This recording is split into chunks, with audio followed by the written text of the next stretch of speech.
Yes.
Good morning, kalapatids! Ito na naman ang tutanlop. Ito yung ating dalawang security ngayon. Tinuturuan natin tumahol. Ayun, marunong na. Mukhang makakatanggap na ng sweldo. Yan, binungkal nila lahat ng mga buhangin natin sa ilalim. Ang bait nila. Ayan, si Tero. Saka ito nga pala si Inggit. Inggitero yan, Inggit. Saka si Tero. So ngayon, papatuka tayo ng section A ng breeder.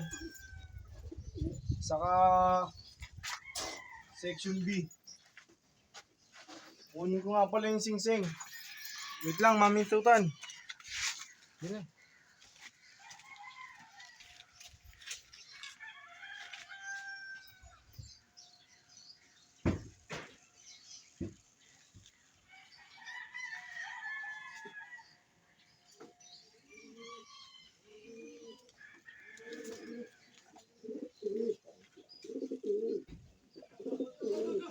Go.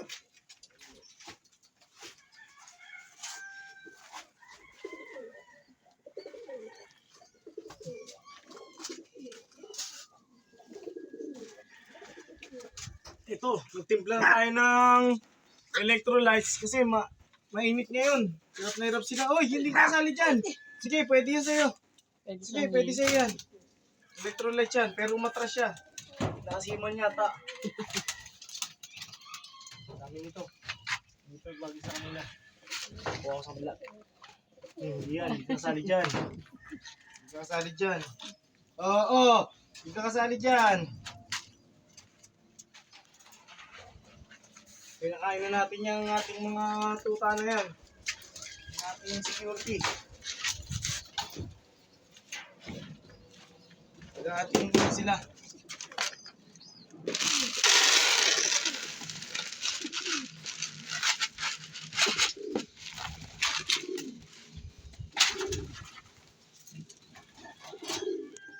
Okay guys.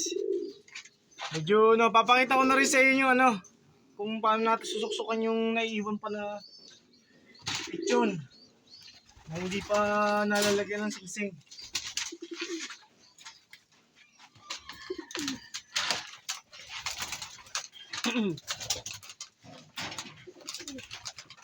Okay. Ito. Signet, pagod na. Napakainit kasi. Continuous lang. Napakainit kasi. Continue lang. 10. Okay.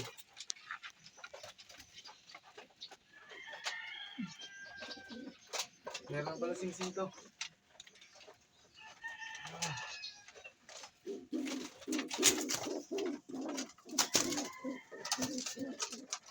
Ayun, nasisiyan na rin natin yung pinayaya natin kay Goldie.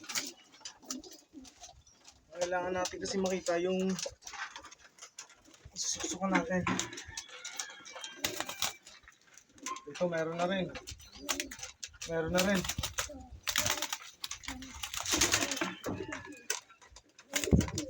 Talaga naman napakaloko mo. Oh, sakit. Okay. Check natin yung kabila. Baka mayroong lumaki ang paa, hindi natin masusukan. Kahit na foam ring ang may suksok natin, malaking bagay. Makakalaban sila kahit sa pooling.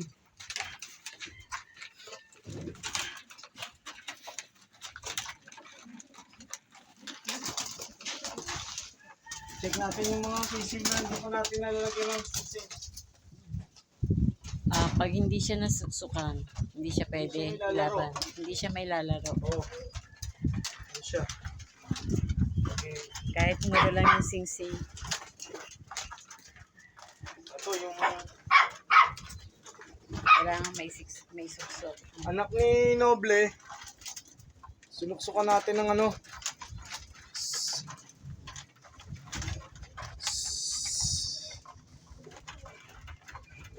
CHPA. Nasuksukan natin ng CHPA anak ni Noble sa kaning Taiwan bird. Ayan. PHA naman yung isa. Foam ring lang. Yan. Medyo pygmy yung isa. Dito na. Nabansot. Ayaw nating ikal. Hindi natin siya ikakal. Hindi natin siya papatayin. Kaya, nilipat ko na lang ng nest para matuyo yung ipot. Papatungan ko na lang ng buhangin yun. Ano yung sabihin hindi natin siya papatayin? Ba't papatayin naman? Kasi ito, madalas, kinakal na lang tong mga ganitong bansot. Pero ako hindi. Sasama ko na lang sila sa palipad. Kung sakaling makapaglaro siya, karapatan din naman niya mabuhay. Kasi, Yes. ano siya creature din siya, ano siya. Galing din siya kay Papa G. Mahal tayo ng Diyos. Kailangan yung kanyang mga bigay sa atin na ano. Nagkasya siya, pero tingin ko hubad, pero Lapit mo. babantayan ko na lang. Bansot siya. Lalaki siyang maliit. Pero hindi nyo ba alam na may mga nag-champion na small size? Pero titingnan natin. Nasa lipad naman ng ibon yun eh. Ito ang parents siya. Okay, so far, okay na yun natin. Yung mga nakasaksak natin. Tubig na lang kulang nila. Update tayo sa anak ni Alphonse na gray. Laki na. Silver siya. Isa siyang silver. Laki na. Naka-comb ring lang siya ng PHA na puti. At ang kapatid niya naman, malaking ibon to. Masating ko lalaki to. Naka-comb ring din pala siya, pero maganda kulay. Mga ilang days na yan? Siguro mga ano to, more or less mga 15 days to. Malaki siya. Ang bilis nila. Ito, malapit na siyang pumunta sa ano. Malapit na siyang lumipad. Ano siya? Cross ng sablon sa kanang stitch. Ang leg band niya, CFL, medyo maipot. Sa ibang araw, papaliguan natin sila. Papakita ko sa inyo yung serial number, Ilalag natin lahat sa logbook namin ni Mami Instituta niya. Ito nga pala yung ibon natin. Yung na-cancel na laro ng Atimonan, dahil hindi nabigyan ng permit, isa siya, si Batman. Yan. Hindi ko na nakinaskas.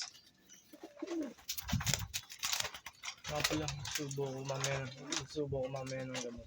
Okay ang katawan ni Batman. Okay ang katawan ni Batman. Parang hindi galing sa lipad. Siya nga pala, nililigawan niya ito. Asa? Choco stick pa yan. Si Choco Stick. Ang nililigawan ni Batman. Yan ang kanyang ano. Siya ang jowa niya. Silang dalawa mag-jowa. Kak pala siya. Ito, babae to. Bali, meron tayong double trap nga pala. Kaya hindi delikado kahit magpumilit sila, hindi makakalabas. Kung makakalabas man sila, mahirapan din silang lumabas doon sa ating Sputnik. Na ano, yan. Hindi rin sila makakalabas basta dyan kasi tatama na yung pakpak nila rito. Paglipad niya, ganyan. Bigyan natin ng example.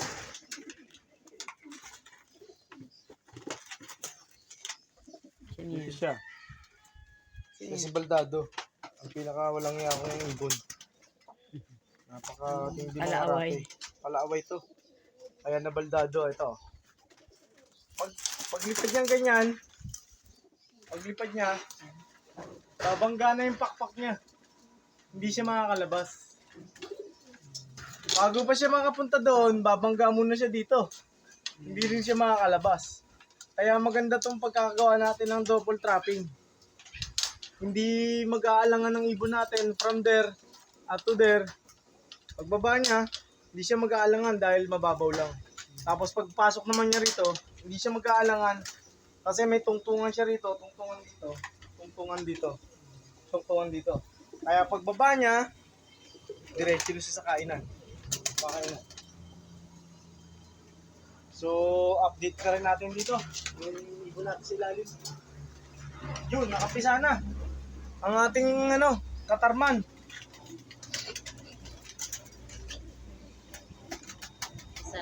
Isa nga lang.